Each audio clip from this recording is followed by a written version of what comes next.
बदली करून टाकली, काय करायचं आम्ही? बरोबर, कोणाकडे जायचं? एकदम बरोबर. तुम्ही आम्हाला म्हणणार हा मी गाडी देतो, आता बघता आधी तुम्हाला दुकान काढून देऊ, तुम्ही 3 वर्षात आम्हाला देणार पैसे. पुढचं काय? ते म्हणतात ते उपजिल्हाधिकारी होते, तुम्ही त्यांच्याकडे जावा. मग काय चपरात मारायचे का? ऐश्वर्याचं तर संपायचं. आम्हाला ठोस लागेल, पहिले बॉर्डर भिंत पाडायच्या आधी आमच्या खात्यावर पैसे लागेल, सगळं आम्हाला आधी लागेल, मग आम्ही काढून देणार. नाहीतर आम्ही काही सुद्धा करू देणार नाही. आमचं पंढरपूर जसं आहे तसाच राहू द्या. खूप सुंदर आहे आमचं पंढरपूर. आणि तुमच्या फळवून सरकारला सांगा, एकदा पायी चालत या, आंघोळ करा, लाईनीतून दर्शन करा. किती त्रास त्या लोकांना होतो. तुम्ही केले काय? एकदा सांगा बरं सर, कधी तरी गेले का तुम्ही दर्शनाला लाईनीनं? कधीच नसतं. गेले का तुम्ही?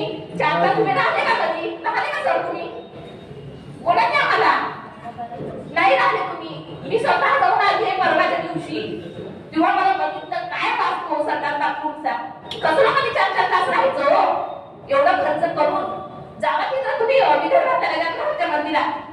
बालकरी आम्हाला तोंडावर मला बोलतात, काय तुमचं पंढरपूर, काय अस्वच्छता, काय सांगायचं आम्ही त्यांना? आमची मान गजरेनं खाली जाते. त्या लोकांनी मला त्या दिवशी मी म्हटलं चपला सोडा, ते म्हणे मॅडम बोलायला सोपी आहे, दुकानावर उभं राहून चालून बघा. त्या संध्याकाळीच मी गेली चालत. इतके खायला उठले सर, इतके प्रचंड हाल झाले, काय सांगू तुम्हाला. त्यामुळे मी आज पहिले आधी तुम्हाला सांगायचं, फडणवीस सरकारला अनुभव घ्या, मग करा. खूप फरक आहे बोलण्यात आणि करण्यात. आतापर्यंत तुम्ही आम्हाला जेव्हा शब्द दिले